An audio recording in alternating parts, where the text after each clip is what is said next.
Welcome to Data Science Methodology 101, From Problem to Approach, Business Understanding.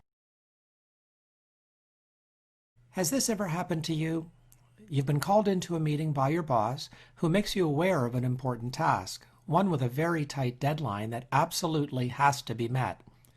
You both go back and forth to ensure that all aspects of the tasks have been considered, and the meeting ends with both of you confident that things are on track. Later that afternoon, however, after you've spent some time examining the various issues at play, you realize that you need to ask several additional questions in order to truly accomplish the task. Unfortunately, the boss won't be available again until tomorrow morning. Now, with the tight deadline still ringing in your ears, you start feeling a sense of uneasiness. So, what do? Do you risk moving forward, or do you stop and seek clarification? Data science methodology begins with spending the time to seek clarification to attain what can be referred to as a business understanding. Having this understanding is placed at the beginning of the methodology because getting clarity around the problem to be solved allows you to determine which data will be used to answer the core question. Rollins suggests that having a clearly defined question is vital because it ultimately directs the analytic approach that will be needed to address the question.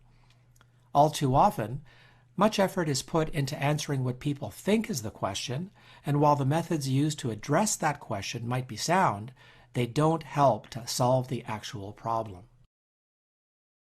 Establishing a clearly defined question starts with understanding the goal of the person who's asking the question. For example, if a business owner asks, "How can we reduce the cost of performing an activity?" we need to understand, is the goal to improve the efficiency of the activity, or is it to increase the business's profitability? Once the goal is clarified, the next piece of the puzzle is to figure out the objectives that are in support of the goal. By breaking down the objectives, structured discussions can take place where priorities can be identified in a way that can lead to organizing and planning on how to tackle the problem.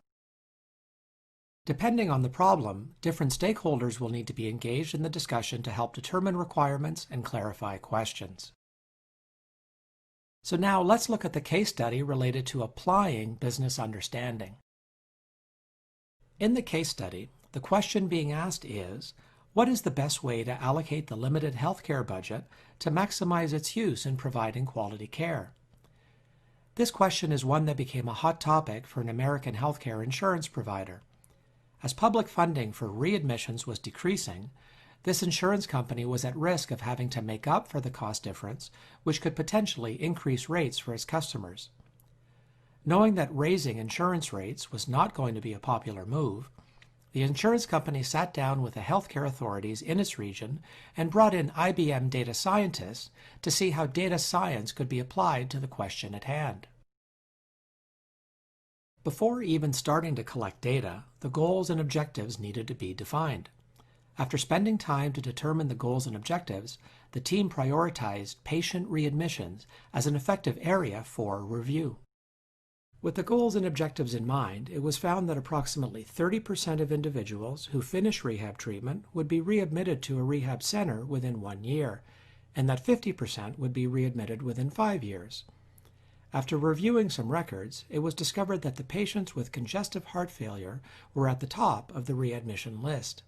It was further determined that a decision tree model could be applied to review the scenario to determine why this was occurring.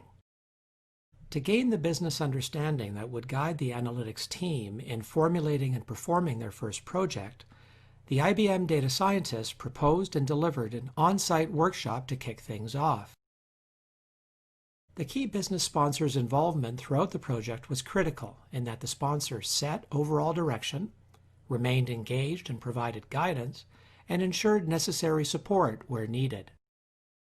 Finally, 4 business requirements were identified for whatever model would be built, namely, predicting readmission outcomes for those patients with congestive heart failure, predicting readmission risk, understanding the combination of events that led to the predicted outcome, and applying an easy-to-understand process to new patients regarding their readmission risk. This ends the business understanding section of this course. Thanks for watching.